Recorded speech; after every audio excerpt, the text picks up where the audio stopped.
Greetings and salutations, all you rock and roll lovers out there. It is Friday night, December the 15th, 2023. It is time for another episode of The Fortress of Rock. I am your humble, gracious host, the Maestro, Kevin Crane. As always, very, very appreciative to have you aboard listening each and every Friday night as we share our love for the only true great musical style, rock and roll. And you wonder why my daughter thinks I'm a music snob. I'm not really. You guys know I like R&B, I like disco, I like blues, I like soul. I am not a music snob. But rock and roll far and away exceeds all other types of music. There I go again. We're edging our way into the holidays. We've already had Thanksgiving. Now we've got Christmas coming up in 10 days. And then, of course, another week after that, we start 2024 and put a nail in the coffin of 2023. I shouldn't say that. 2023 was not nearly as bad as probably the 4 or 5 years preceding it. When it comes to music, we'll do our recap, our year-end countdown of the best in songs, albums, concerts in 2 weeks. Mark your calendars. December the 29th. We will start our countdown of the best of 2023. And I'll go into more detail in 2 weeks. My overall feelings of what we got in the world of rock in 2023. Very disappointing. Very disappointing. And unfortunately, here as we wrap up 2023 breakdown, our second segment will kind of tie a nice little nasty black bow on the disappointing year in music that was 2023. But we'll get to that later. Right now, as always, segment 1 is News of the World, our tribute to Freddie Mercury and Queen. So let us get into it, shall we? Start off with some positives, and then, of course, there's always the negatives. Always the negatives.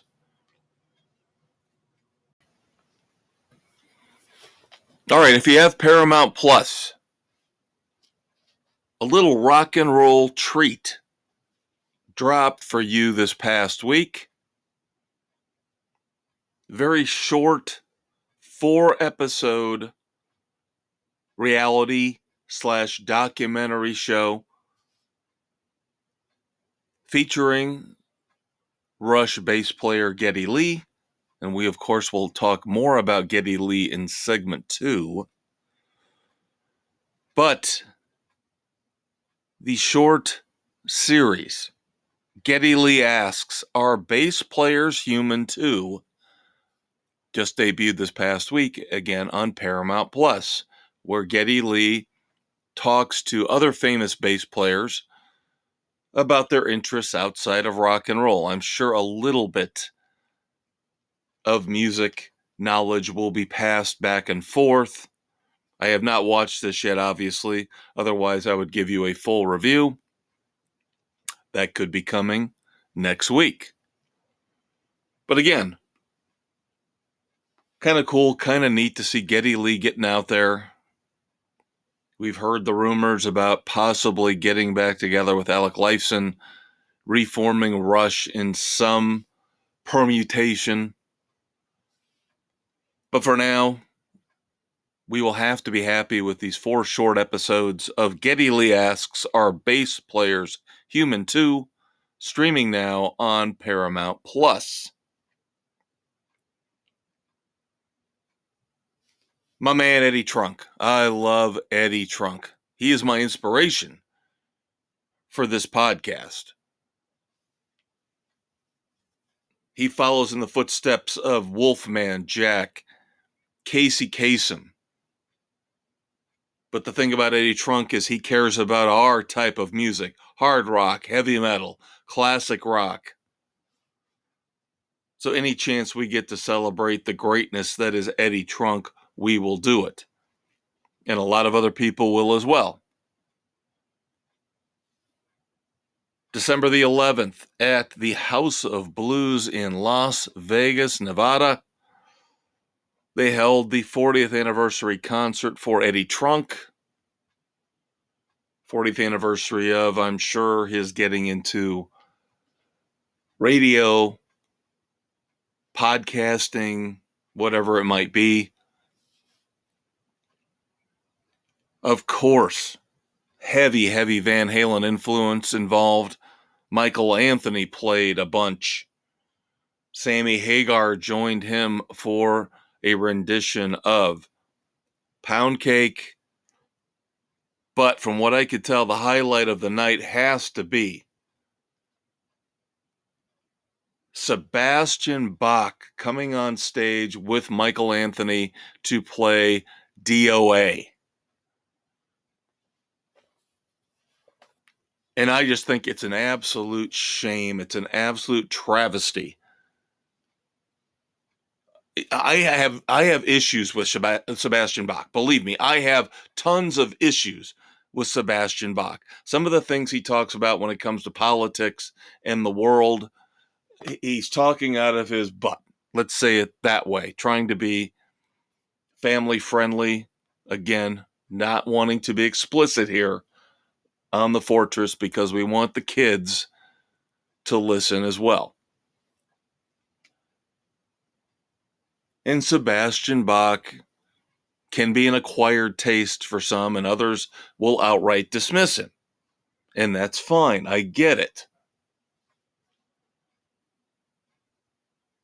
But seeing him in concert a couple years ago, hearing how fantastic he still sounds to this day. And I know Skid Row has made a comeback after basically a couple decades of wallowing around with mediocre lead singers, and you sit there and you wonder, who was the stronger part of the equation?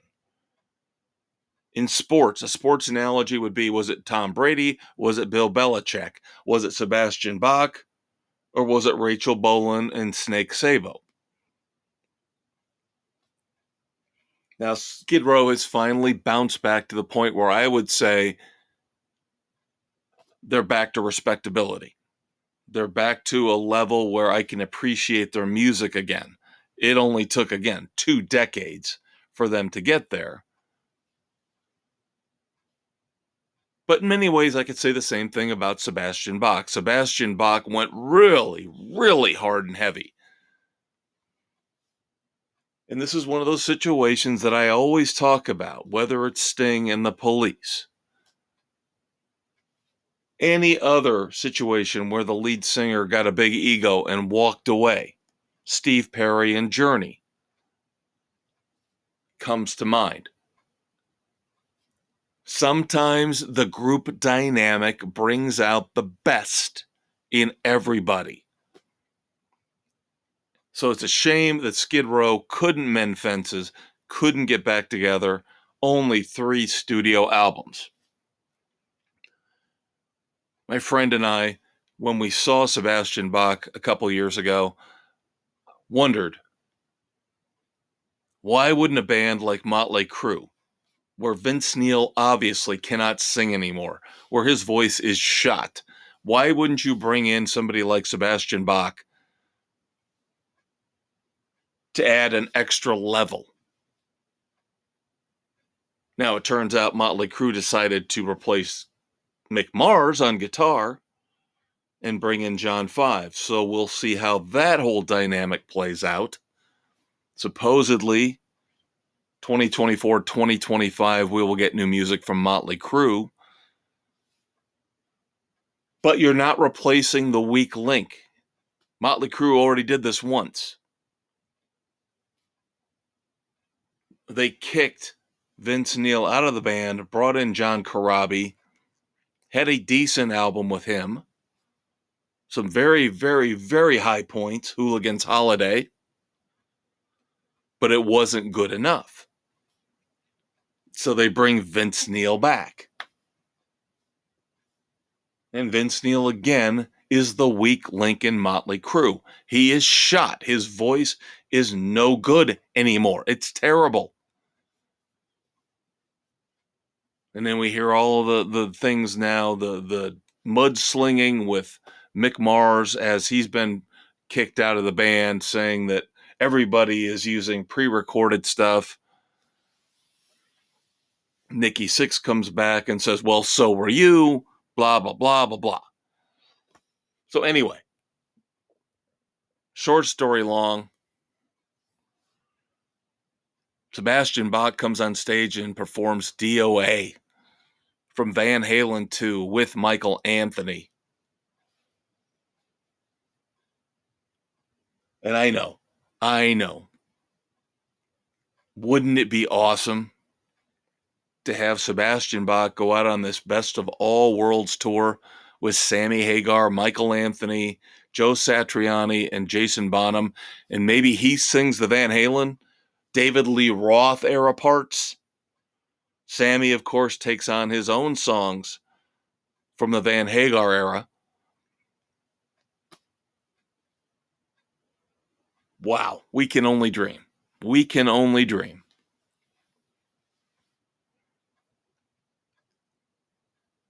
Touring news. Always have some touring news each and every week here on the Fortress of Rock. Things are starting to wind down. Holiday season, so not a lot of big announcements. Slipknot. If you're into Slipknot, they are embarking on their 25th anniversary tour, but initially it will be all overseas.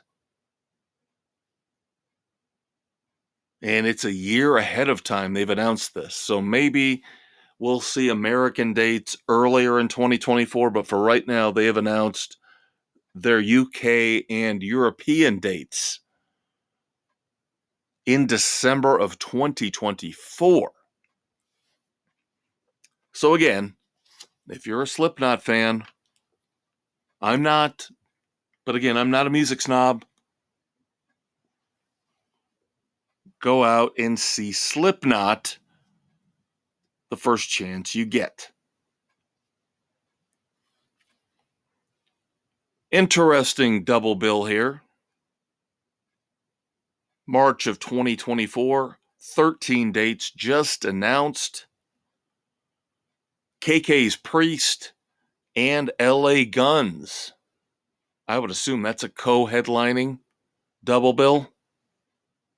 Of course, KK's Priest features former Judas Priest members KK Downing and Tim Ripper Owens.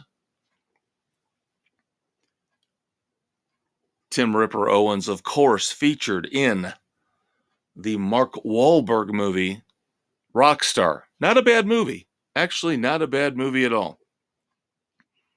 But of course, Tim Ripper Owens played in a Judas Priest tribute band, and then actually for a few albums, with Rob Halford gone,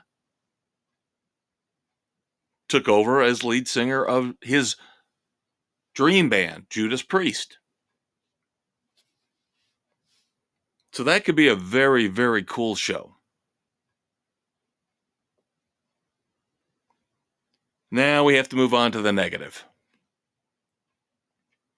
First up, we have to address the passing of not a full-time Beach Boys member, but somebody who toured with them for a long time. Great friends with Brian Wilson. That would be one Jeffrey Foskett. Kind of like an official, unofficial member of the Beach Boys. Passed away this past week. So our thoughts and prayers go out to his family, his friends, and the Beach Boys community.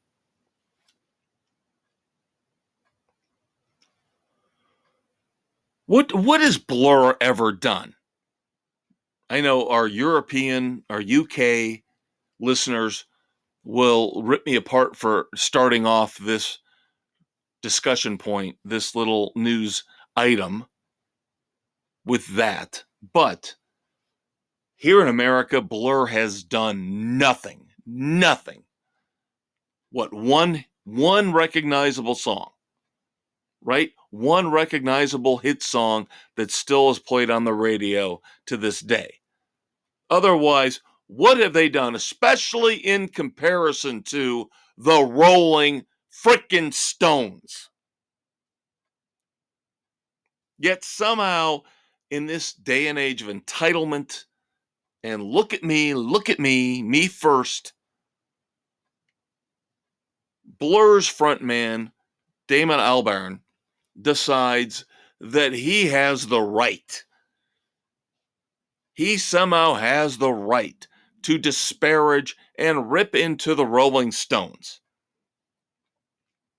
The Rolling Stones, of course, with a very, very significant, critically acclaimed comeback here in 2023 with Hackney Diamonds. Going out on tour in 2024 here in the US, but Blur's Damon Albarn doesn't like it. And he's just not got one, not two, but three significant points to make about the Rolling Stones, and basically sounding like he thinks he's better than Mick Jagger and Keith Richards and Ronnie Wood. Number one, he doesn't like the fact that they called their album Hackney Diamonds. Now, Hackney is a neighborhood, a suburb, using American vernacular, of London. And of course, Damon Albarn doesn't like it because the Stones never did anything for Hackney. I'm paraphrasing, but that's pretty close to a direct quote. And that's an absolute despicable comment to make, because there's a lot of people who came from suburbs or small towns, whether it's overseas in the UK, in Europe, or here in America. I never hear Purdue University complaining about Axl Rose and saying he never did anything for West Lafayette. Because in the end, it doesn't matter. It doesn't matter where you came from. You acknowledge your roots, but it's about who you become and what you grow into. And Damon Albarn sounds like a little tiny baby when he says something like this. He sounds like somebody who has not progressed as a human being, has not matured as a human being. It's not about where you come from. In the end, it's about what you become. Yes, you can be good, you can be nice, you can contribute back to the community that raised you. But for him to take this petulant point of view is embarrassing. But we're not done with him yet. He says the video for the first single from Hackney Diamonds, Angry, is objectifying women. I believe Sydney Sweeney, up-and-coming actress, stars in the video. Again, I will say something is wrong with Damon Albarn, because if he has not followed rock and roll since its beginning, rock and roll is about sex. Rock and roll is about men and women getting together. And if he's got a problem with Angry objectifying women, there are thousands and thousands of other videos that do the same thing. Am I saying it's right? Yes, I am. Because that's what rock and roll is about. Again, do not try to destroy rock and roll and take away its spirit. Sex is awesome. Sex is great. Sex is something we all pine for, strive to achieve. Why is it bad that the Rolling Stones follow in the footsteps of all the great 80s hair metal bands, the 60s bands, every freaking rock and roll band, outside of the few pretentious ones, maybe like Radiohead? Sex, drugs, rock and roll, that's what it's about. Boy, Damon Albarn sounds like he would be the absolute downer at any party. He probably would want to discuss existentialism, Freud, Nietzsche, Darwin. Yeah, he'd be a blast to hang around with. And then finally, in the basest, simplest terms of being insulting, he basically says the Rolling Stones have gotten worse. And he does not want his career to mimic or follow that of the Rolling Stones.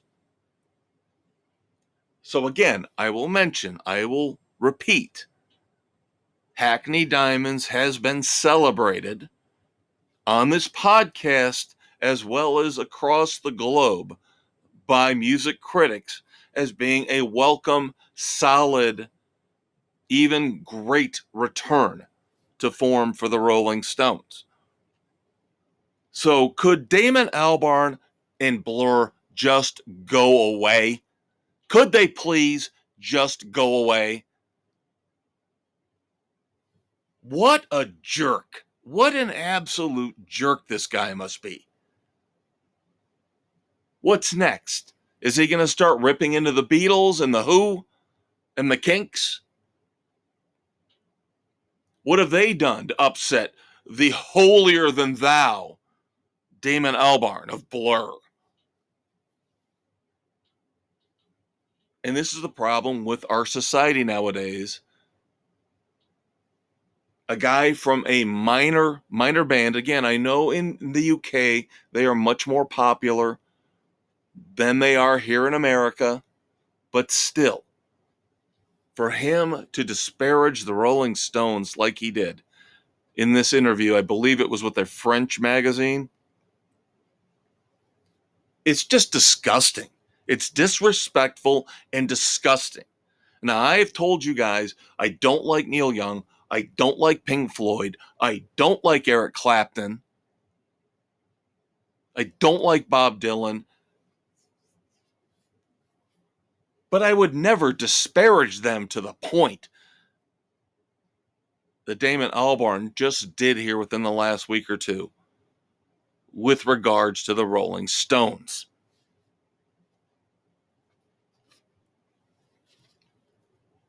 Now, finally, to wrap up news of the world, I never ever thought I would utter these words on this podcast.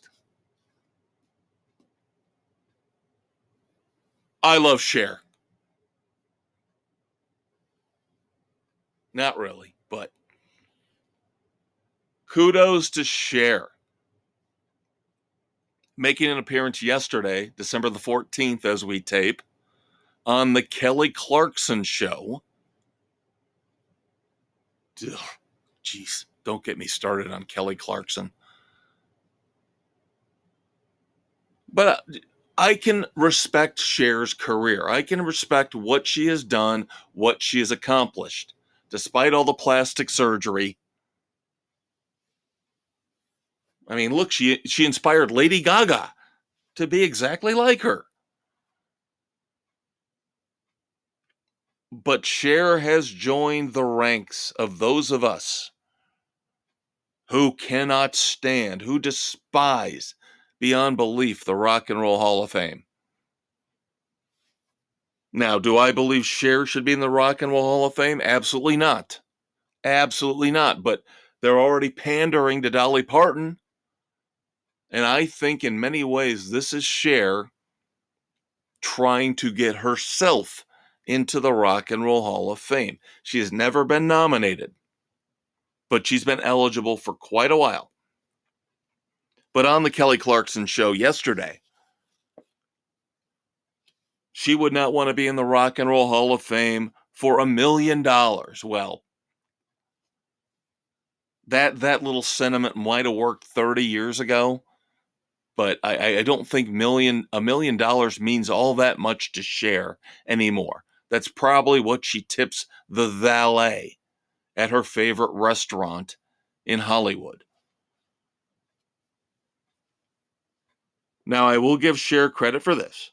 She pointed out she is the only solo act ever to have a number one song in seven different decades on the Billboard chart. Not the Hot 100, though. We need to make that point. We need to get in specifics here. Not the Hot 100. She recently had a number one song, but it was on some obscure dance chart, some digital sales chart. So that's what she's pulling out of the hat here to claim that she is the only solo act ever to have a number one on the Billboard charts over 7 different decades. Of course, she dismisses the fact, again, more abuse for the Rolling Stones. She disparages the Rolling Stones in a backhanded kind of way by saying it took 4 of them to achieve this, where it only took 1 of me. Because, yes, the only other music act to have number ones in 7 different decades, yes, the Rolling Stones. Everybody's picking on the Rolling Stones. I don't get it. One of the greatest rock bands of all time. I got the idiot from Blur. I've got Cher. They're all ripping on the Rolling Stones. What is going on here? Cats and dogs living together. I don't get it. But anyway, I'm going to take this for the win that I think it is for me in my campaign against the Rock and Roll Hall of Fame, and say that Cher is now on my side and agrees that the Rock and Roll Hall of Fame is garbage. Again, her reasons are completely and totally selfish. Mine are more all for the good of rock and roll as a whole. I'm more benevolent, obviously. I care more about the music as a whole, but we'll take Cher's support when we can get it. So that's going to do it for News of the World. Hope you enjoyed it here on Friday, December the 15th, but we're not even close to being done yet. We've already alluded to the fact. We're going to be discussing Geddy Lee in segment 2, Breakdown. And also, we're going to wrap up the year of 2023 in terms of major album releases with yet another clunker, another disappointing album to join the ranks of many, many others that have hit throughout 2023. So, quick promo break coming up. I'm the Maestro, Kevin Crane. You are who you are, and I will be right back.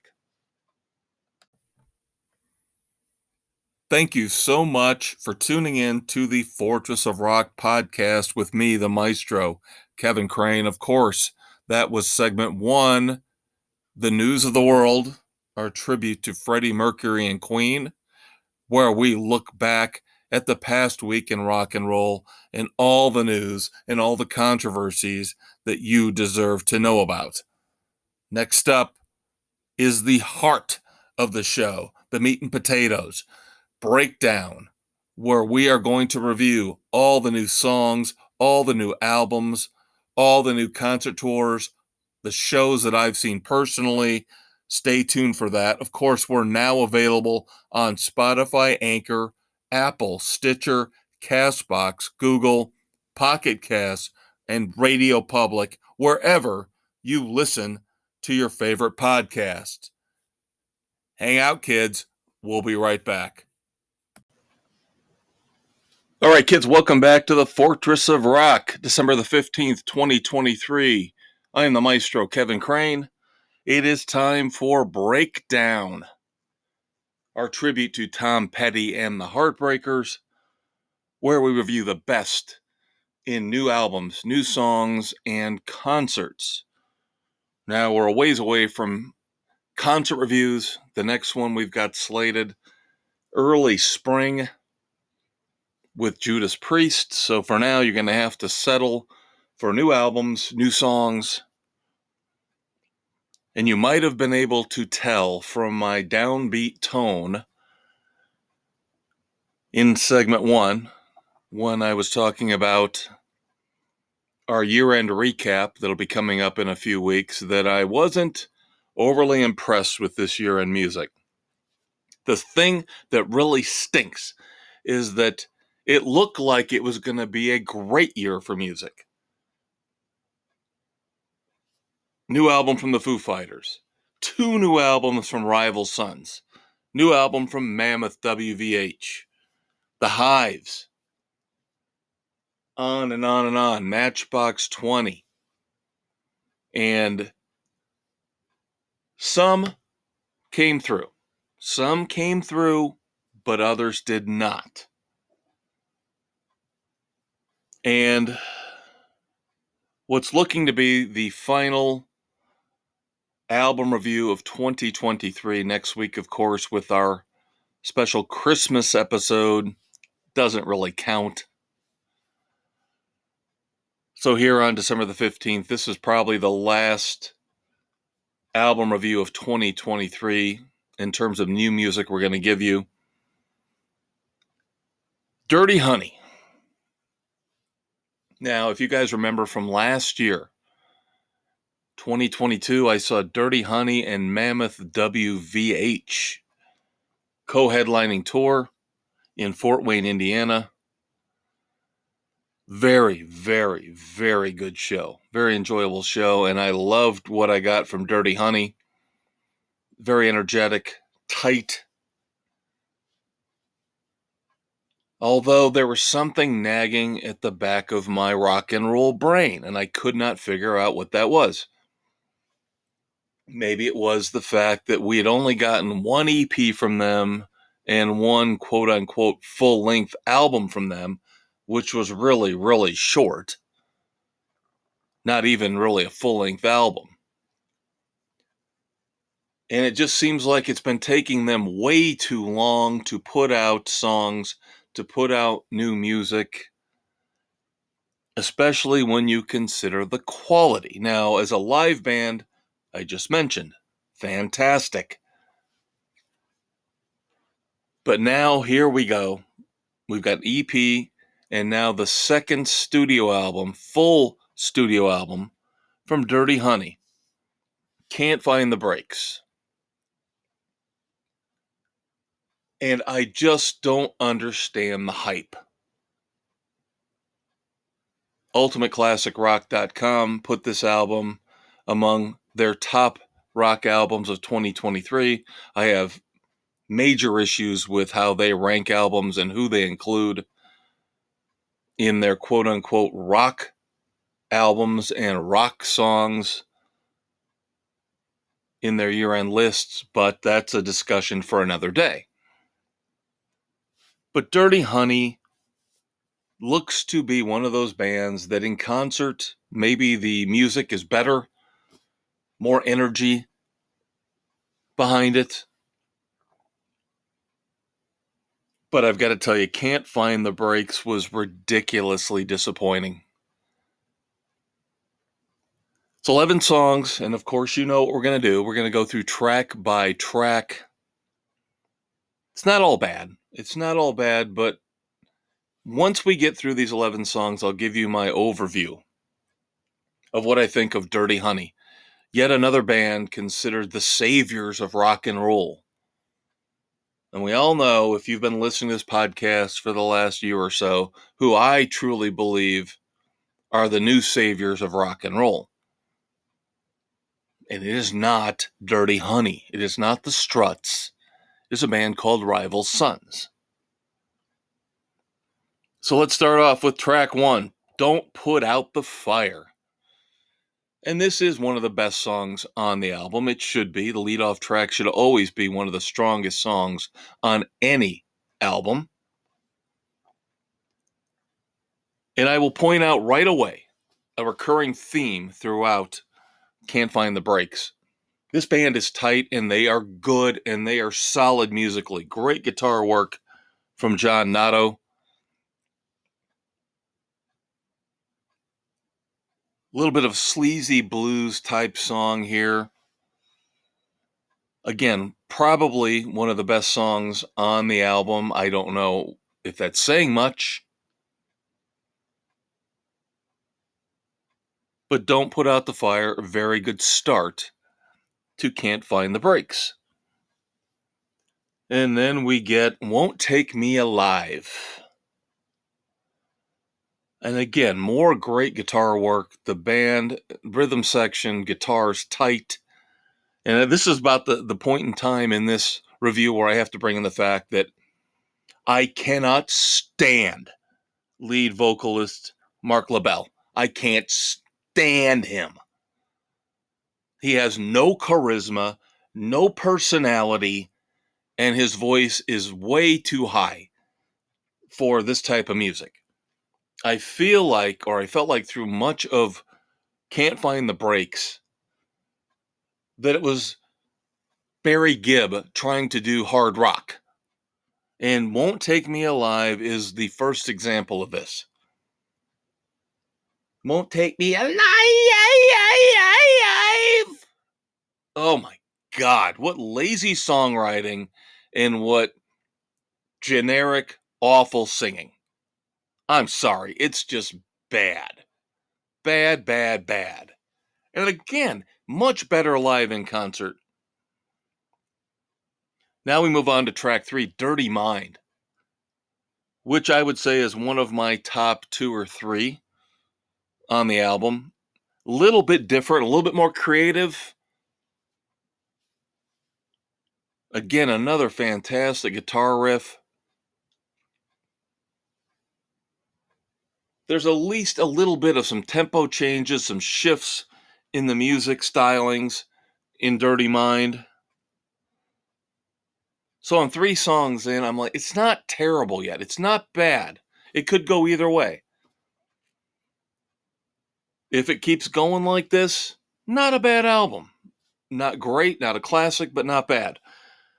And then, of course, we hit the inevitable, and it seems to be a pattern with almost all these albums this year.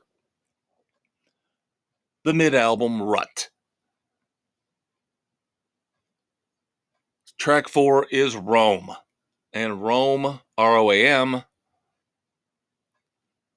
not the ancient empire, but you could almost say that Rome starts the fall of Can't Find the Breaks. Rome is by far one of the 2 or 3 worst songs on the album. It is dull, it is generic, and I didn't like it at all. And then it just goes right into another boring, generic song. Track 5, Get a Little High. Basically wiping out any kind of goodwill that the first 3 songs built up for me. And then track 6 brings it all come crashing down. A little bit of pretentiousness here in the title, which I don't get. It almost sounds like they're trying to go for a Zeppelin type vibe with the title. Coming Home, subtitle. Anytime you subtitle a song, it better be very good. Because otherwise, again, you get that pretentious label slapped on you. Coming Home, subtitle, Ballad of the Shire. Does that not sound like a song off of Houses of the Holy or Physical Graffiti? The thing is, it's shorter, it's duller, it's boring. So now they've lost me. Dirty Honey, halfway through this album, has pretty much lost me with the last 3 songs because they have been bad, bad, bad. Then track 7, we get the title song, Can't Find the Brakes. Not terrible, but still a little bit too generic for my tastes. And the songwriting here on this entire album, if you could not tell already, is a problem for me. There's nothing creative, nothing groundbreaking on this at all. It is color by numbers, by the books, hard rock. And there are people out there who will rip apart 80s rock and roll for this. I will take the 8th or 9th track off of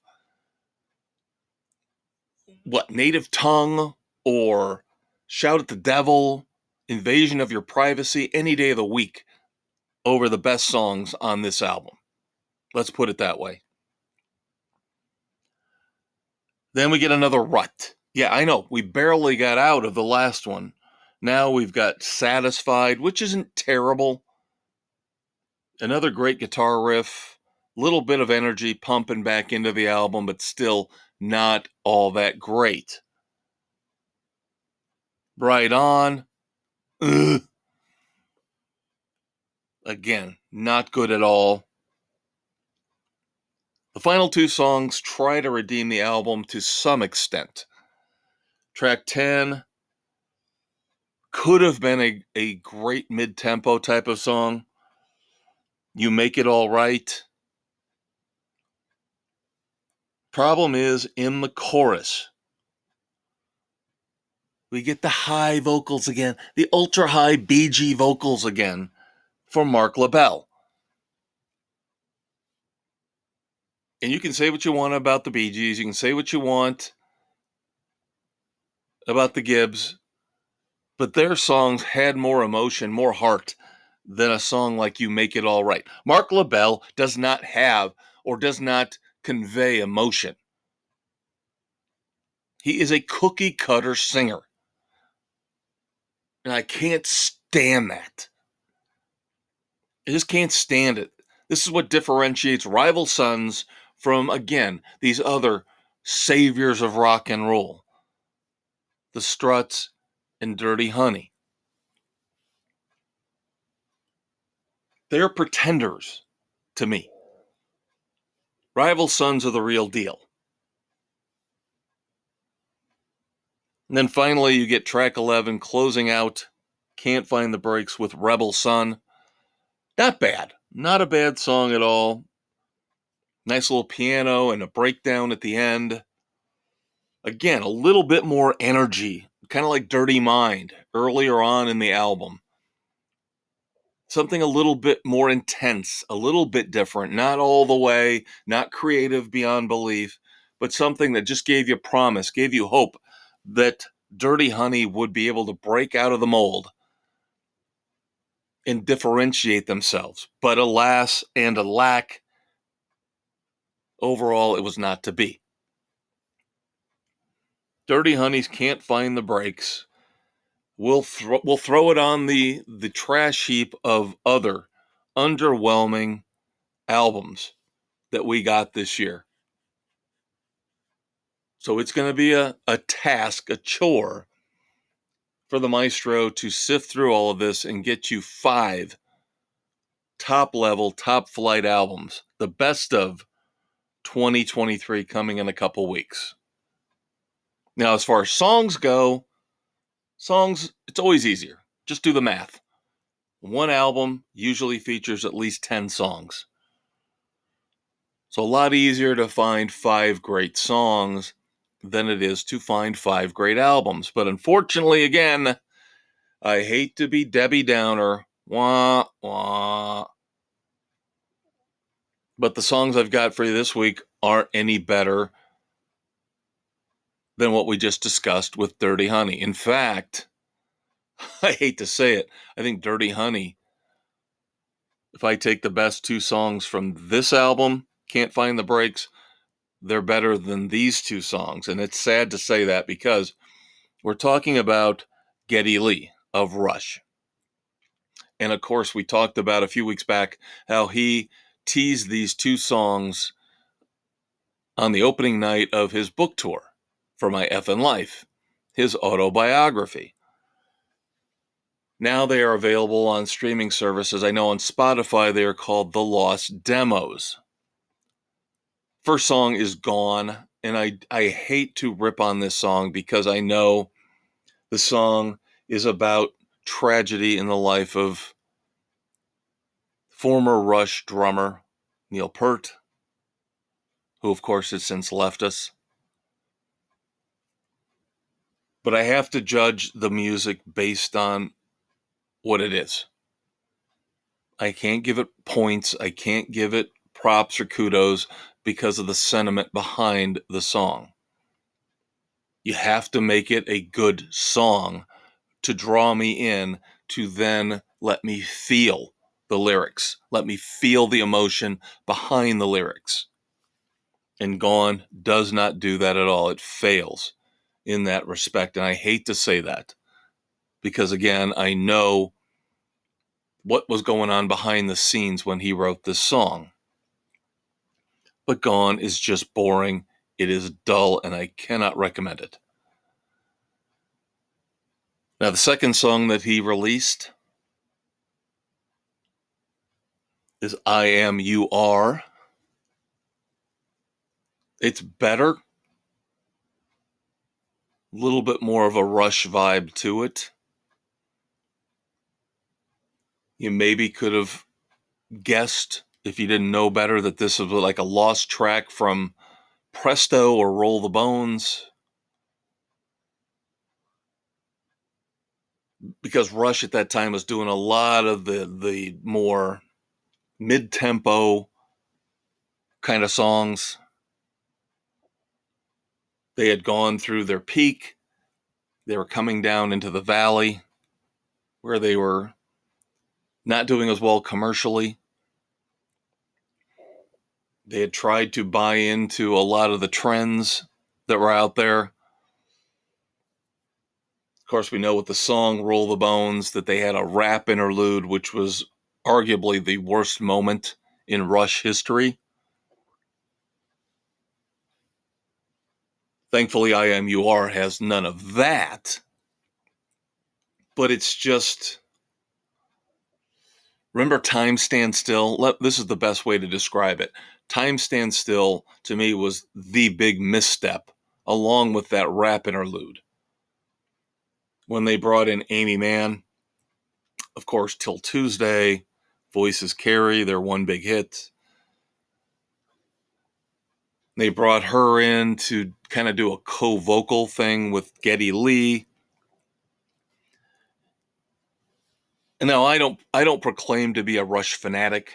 There are a few bands that I am a fanatic, of course, Van Halen and one of them, but Rush fans out there could probably speak to this better than I could, but I would think that they were offended by Time Stand Still. It just doesn't sound like Rush. And I Am You Are kind of sounds like a natural progression of those feelings, that same vibe, that same tempo. It is Rush, but it isn't.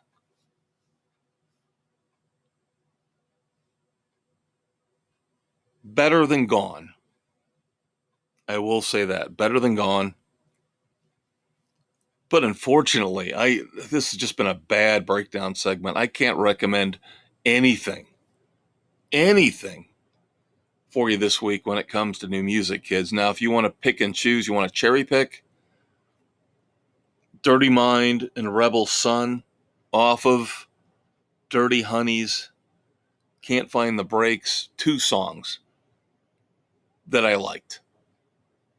But again, I'm reviewing the album as a whole. The album as a whole, I say stay away from. So there you go. Sorry. I apologize.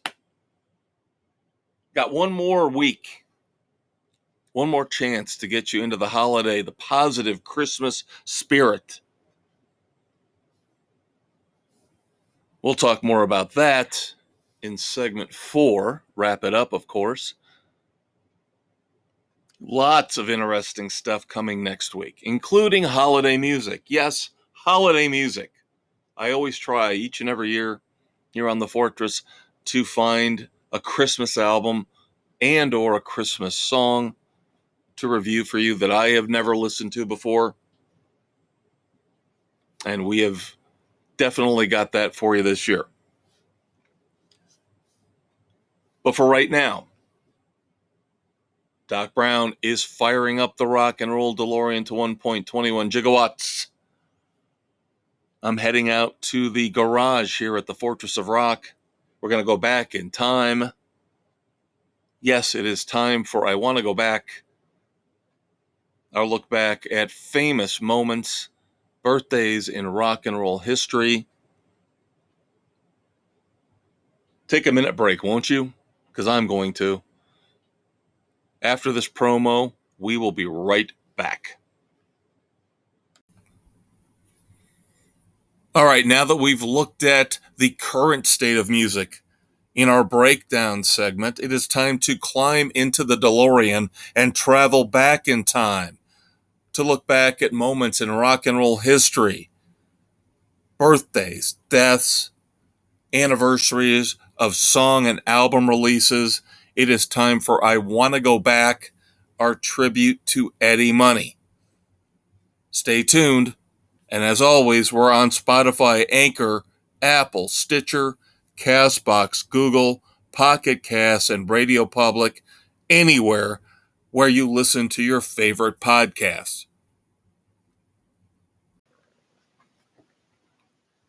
All right, Doc Brown and I are in the rock and roll time stream here on December the 15th, 2023, set to bring you segment 3 here on the Fortress of Rock.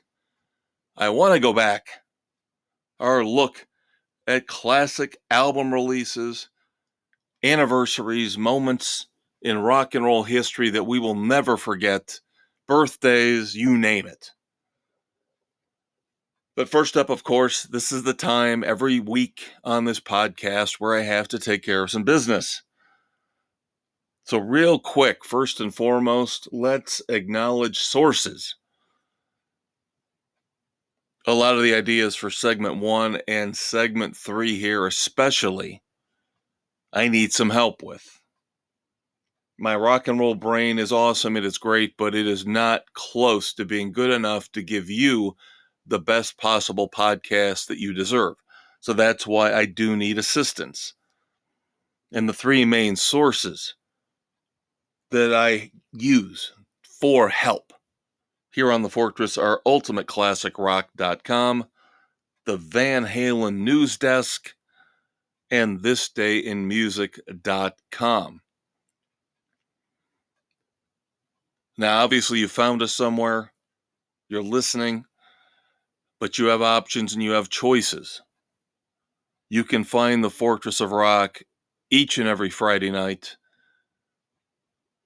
Latest episode in, you can also go back into the archives, go back into the back catalog, listen to each and every past episode on Spotify, Google, Radio Public, Pocket Casts, Apple, Overcast, Castbox, Amazon Music, Audible, and iHeartRadio.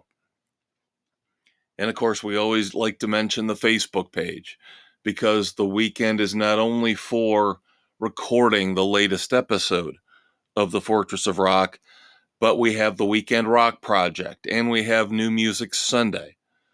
Of course, New Music Sunday give you a new video, whether it's a fully produced video, a lyric video of a brand new song, maybe one we've talked about, maybe one we're getting ready to talk about in the coming weeks. But there is always a brand new song for you to check out, brand new video every Sunday afternoon on the Facebook page for the Fortress of Rock. And then, of course, right now as we record, the Weekend Rock Project is underway. Your project, should you choose to accept it. No, this podcast will not self-destruct in 5 seconds. Very interesting little twist this week. Bilingual twist. And it's not going to be as hard as you would think it would be. I think it's actually fairly easy. We want your best rock songs. Now pick something that's not obscure, okay? Pick something that we actually know here in America, or at least something that was a big hit across the world. But what we want from you is a song that has a non-English word in the title. I've got a lot that I could have put out there, but I do not do that. I pick one or two to get you guys going, and then the rest of it is up to you. I usually try to save the easy stuff for you guys. I picked 99 Luftballons from Nenya. So I left all the rock and roll stuff out there for you guys to sort through, for you to pick and post. So have fun with the Weekend Rock Project on the Facebook page of the Fortress of Rock. All right, let's start up with birthdays here. And I want to go back, of course, our tribute to the late, great Eddie Money. December the 15th, 1957. Multi-instrumentalist. Could arguably be, I'm not saying he is, arguably be the most important member of the Dave Matthews Band outside of Dave Matthews. And yes, that would be Tim Reynolds. Going back a couple years to December the 15th of 1955, Paul Simonon, bass player for The Clash. And I'll admit, I don't know if I've ever made this admission before on the Fortress of Rock.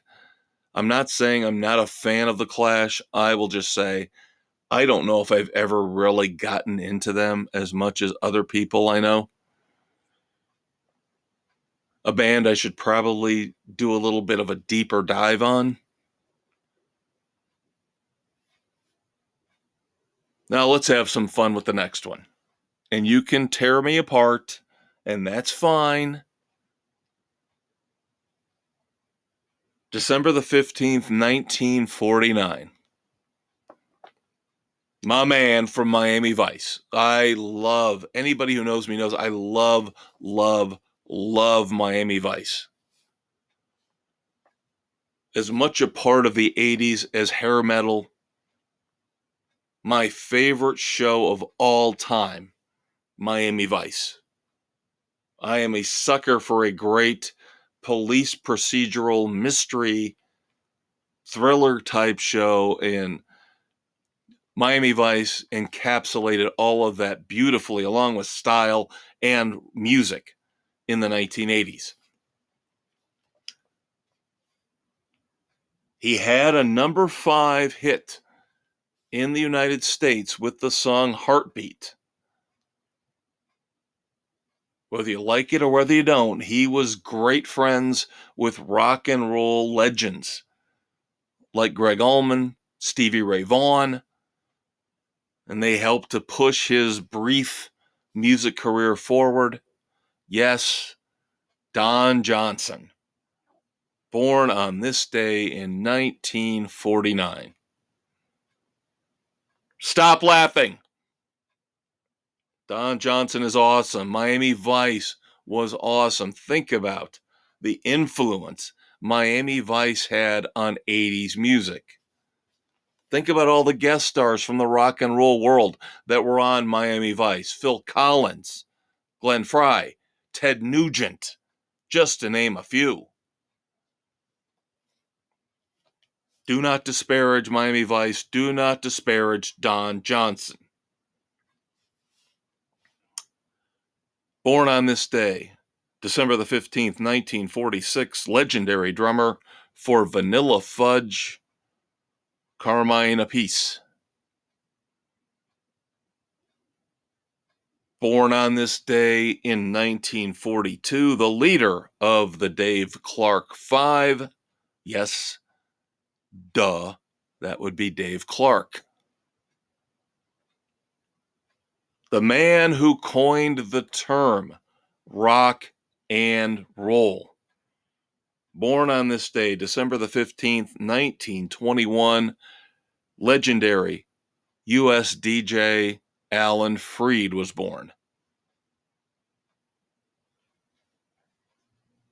And then finally, to wrap up birthdays, December the 15th, 1919, Max Yazgur. I hope I'm not butchering his name. I apologize to the family if I am. Max Yazgur. Who is that, Maestro? That would be the man who owned the Woodstock farm, of course. If I have to explain more beyond that, you're listening to the wrong podcast. So let's move on to anniversaries on December the 15th. December the 15th, 2022, Dino Danelli passed away, unfortunately. Dino Danelli played drums for the Young Rascals.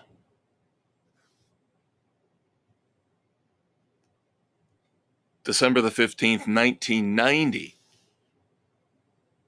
one of the most iconic couples of the late 80s through the 90s got married. That would be Rod Stewart and model Rachel Hunter. They got married on this day in 1990 and unfortunately split up in 1999.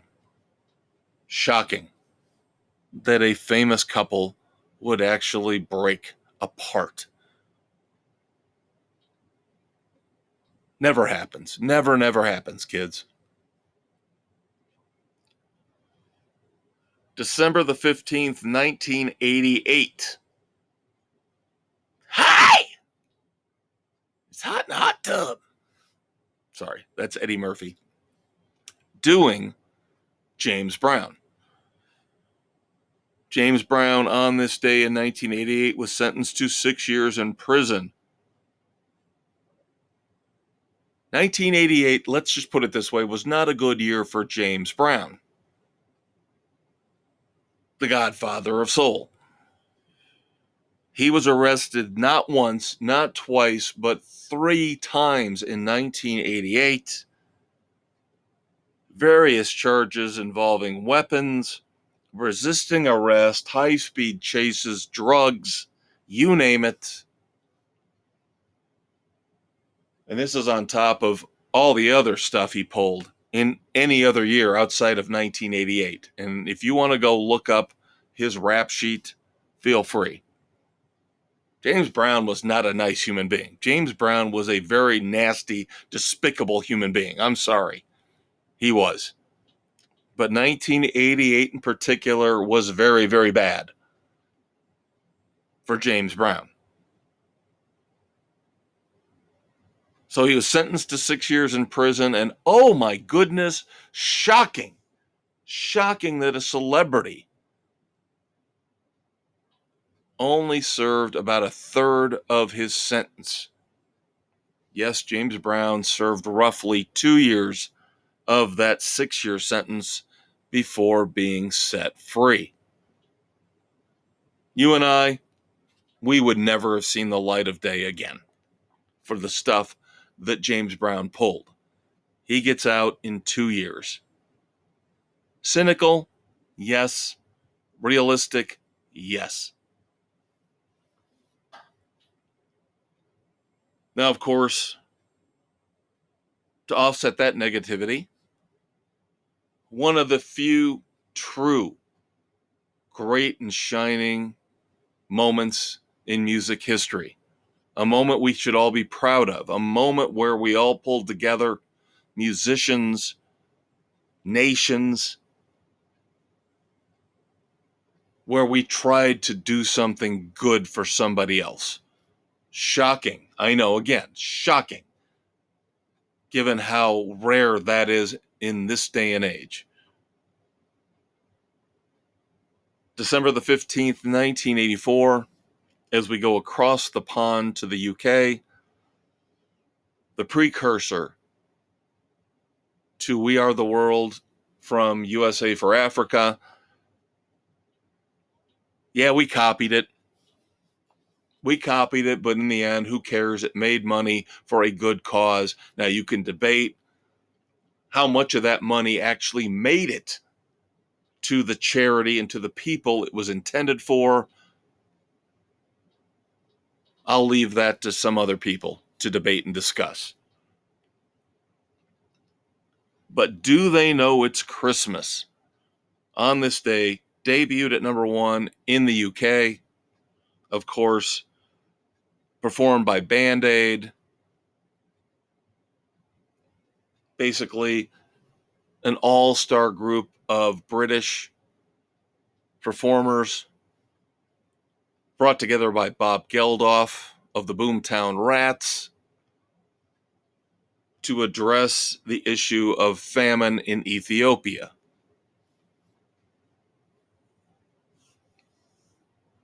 $3.5 million copies sold, making it at the time, and I don't know for sure, it could still be the record holder. I doubt it now in this day and age with all the numbers and how they get skewed by Billboard and everybody else. But at the time, back in 1984, Do They Know It's Christmas was the number one all-time best-selling single in UK music history. And as I mentioned, you could go on and on about its influence. It spawned Band Aid. It spawned the great Live Aid concerts on 2 continents. I remember that is one of the few memories I have left. I don't know about you guys. Some of you might remember crystal clear every moment of your life from coming out of the womb until present day. Some of us just grasp onto the significant moments of our lives. And I remember watching the Live Aid concerts on MTV,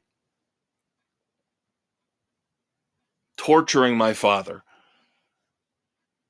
as he wondered, why am I subjecting myself to this? And I tried to explain to him, and God bless him, he stuck through it with me. As I tried to explain to him, this was all about a historic moment in rock history where all of these great artists and acts, some getting back together again, reuniting just for this one moment, this one cause. My dad was not a music guy at all. At all. He was a sports guy. He was a let's grill out on the weekend and make some steaks with some grilled onions and mushrooms kind of guy. I took after my mom more in the sense that she had a passion for music that she passed on to me. One of the very, very few good things she passed on to me. Sorry. But we had a good reason to come together as a world, as a global society, back in 1984, carrying over into 1985 with Band Aid, Live Aid, USA for Africa. We actually tried to do something good, something positive for the world, for Africa, for Ethiopia. And now it seems all gone. It seems like we've lost that benevolence, that generosity. You still got the Salvation Army and the Red Kettles, but we've lost the Jerry Lewis Labor Day Telethon. And I'm not saying if you're going through rough times, hard times, and you can't afford it, you don't have to give a red cent to anybody. It's your money. You do with it what you will. But I'm just saying there was a time back in the 80s where it seemed like we actually cared about each other. And I don't feel like that at all here in 2023. I can do my best on an individual level. You can do your best. But until we change the world, change society again, I just don't like where we are right now.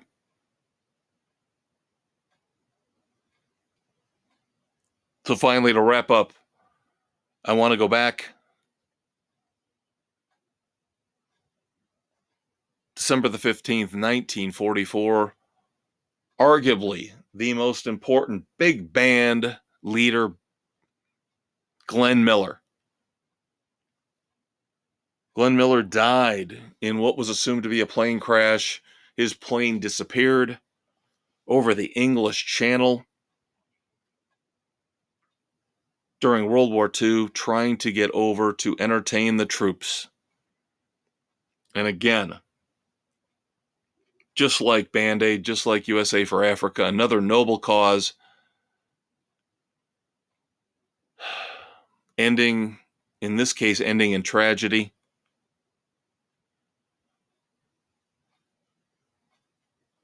Sorry, just we'll get better next week. Our Christmas episode, I promise I will do my best to get rid of the negativity and we will be more positive. But I want to go back, is done, over, fini.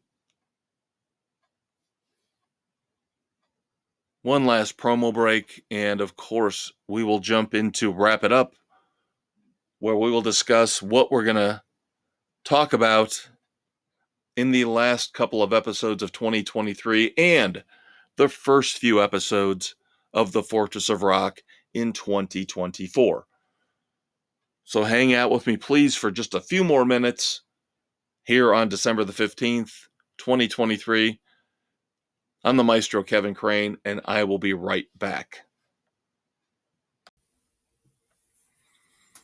Well, we hope you enjoyed our trip back in time, looking back at the anniversaries, the classic moments in rock and roll history. But of course, the DeLorean works both ways. So now we have to move forward. The last segment here, as always, on the Fortress of Rock with me, the Maestro Kevin Crane. Spotify, Anchor, Apple, Stitcher, Castbox, Google, Pocket Casts, Radio Public, wherever you listen to your favorite podcasts. It's all about the future. What's coming out here in the next month or two? What songs? What albums? What concert tours? That's why we call it Wrap It Up. Thanks to the fabulous Thunderbirds. Thanks to you for hanging out. Here comes our final segment. All right, fourth and final segment here on the Fortress of Rock, episode 122, December the 15th, 2023. We're pulling up the drawbridge over the moat, shutting everything down here on Friday night, getting ready to watch the first 3 episodes of Reacher on Amazon Prime. I know, not rock and roll. I should be watching that Geddy Lee documentary reality series. I'll watch it at some point. Again, it's only 2 hours of your life. I am interested to hear what Geddy Lee and all these other famous bass players have to say. Mark Trujillo from Metallica, I believe, is featured. Chris Novoselic from Nirvana. And I'm hoping to have a review of that for you in the coming weeks. So there's your little tease here. Don't normally review TV shows, but as we wrap it up here in segment 4, our tribute to the fabulous Thunderbirds, there's one of your previews. Is that hopefully in the next week or two, we will review Geddy Lee Asks, Are Bass Players Human Too, on Paramount Plus. Now, in terms of actual music, I've said it multiple times in this episode in the past few weeks. December the 22nd, next Friday, is our Christmas episode. And I've been fortunate enough to be able to dig up holiday music each and every year since we started this extravaganza known as the Fortress of Rock. And I have been able to find a brand new Christmas album and not a brand new Christmas song, but a Christmas song from 15 years ago that I did not know was out there. I will profess my ignorance. But both the album and the song fit perfectly into our template here for what we try to do on the Fortress. So next week, our Christmas album featured review is Mark Tremonti. Of course, Mark Tremonti, the multi-talented guitarist from Creed, Alter Bridge, and his own band Tremonti, puts out these albums for charity, for a good cause. Now, within the last couple years, he put out an album of Frank Sinatra covers. If you know his voice, if you've listened to his cover album of tunes from Old Blue Eyes, you know he has got the voice to pull it off. So now the question is, can he pull off holiday songs?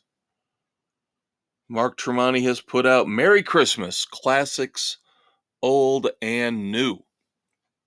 That will be our featured Christmas episode review for you next Friday here on the Fortress of Rock. But that's not all.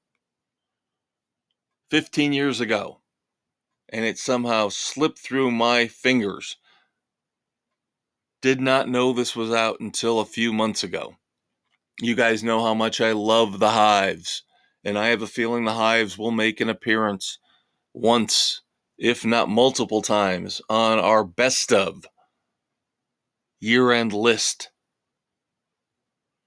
But 15 years ago, they put out a little-known Christmas song with Cyndi Lauper. Yes, the Hives and Cyndi Lauper in a Not For Your Children holiday song. I'm giving you fair warning right now. It is not for the kids. The song is called A Christmas Duel.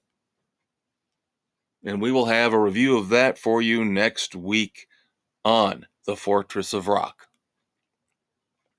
But that's not all. We're not just going to do Christmas songs. We will have our usual takes on the headlines in the week that was rock and roll. We will go back in time and find out what happened in rock and roll on December the 22nd, but we will also review some new regular releases. We've talked about Guns N' Roses, the legendary, quote-unquote, song that they have been messing around with. They finally released the studio version of it. Now, again, I thought this was supposed to be a grand, massive epic along the lines of November Rain. And then you listen to it on Spotify or whatever your streaming service, your preference might be. It's shorter than you would have expected. So I'm not sure what to make of the General yet. Not the insurance company with Shaquille O'Neal. The General, this legendary Guns N' Roses lost track that we have finally got an official version of. Next week, we will review that for you on the Fortress of Rock. We've also got the second release from Mick Mars' upcoming solo album, The Other Side of Mars. This song will be The Right Side of Wrong.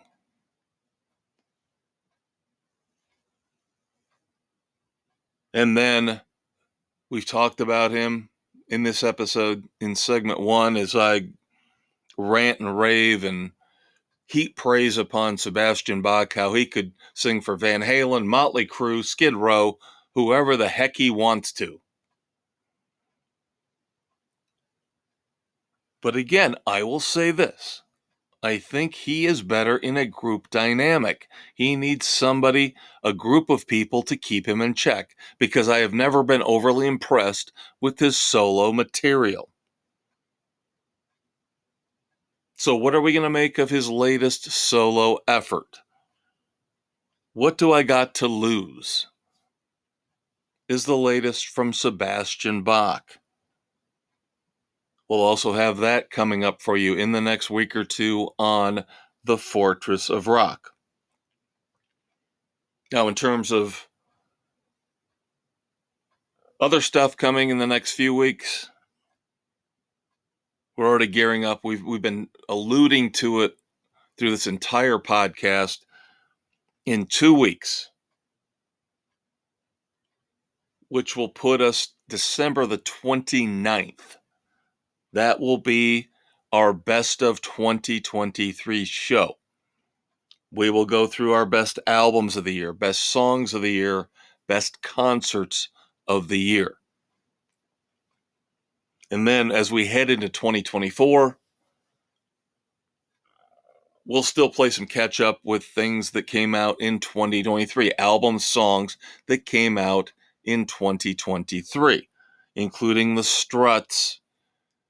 And even though, Duran Duran kind of pigeonholed themselves with this release, this Danse Macabre album, because it was basically a Halloween album with the dark themes, the horror themes.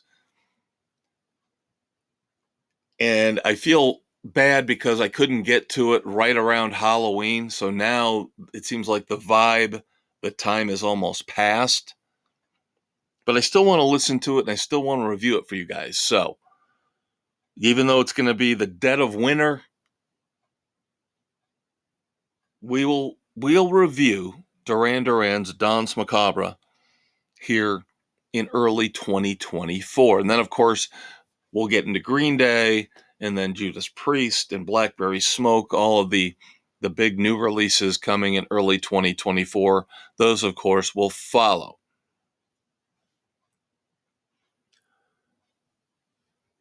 So that will do it for the Fortress of Rock here on December the 15th. Hope you enjoyed it. I did, as always. Always fun to talk about rock and roll with you guys. Sorry, this episode might have been a little scattershot. Some segments probably sound better than others. Got distracted, had a couple things going on, particularly during segment 1 and segment 3. But I think we did all right. I think everything came through okay. And we'll do it all again in 7 days, as we always will here on the Fortress. One last time, very appreciative of you guys for listening each and every week. Love talking about the music that we love. And I'm brutally honest, you know that, you could tell from Breakdown segment 2. Didn't have anything I could really recommend this week, but I'm not going to sugarcoat it. I'm not like all the other people in the media out there who are going to take a side, stand by it, for right or wrong, for better or for worse. I love rock and roll, but sometimes there's some bad rock and roll out there. And if it's bad, I'm going to tell you it's bad. But when it's great, when it's good, I will also highly recommend the good and the great. So until next Friday night, take care of yourself, be safe, enjoy this holiday season with your family, your friends, your loved ones. Love the one you're with. I will talk to you in a week. I'm the Maestro. Peace out.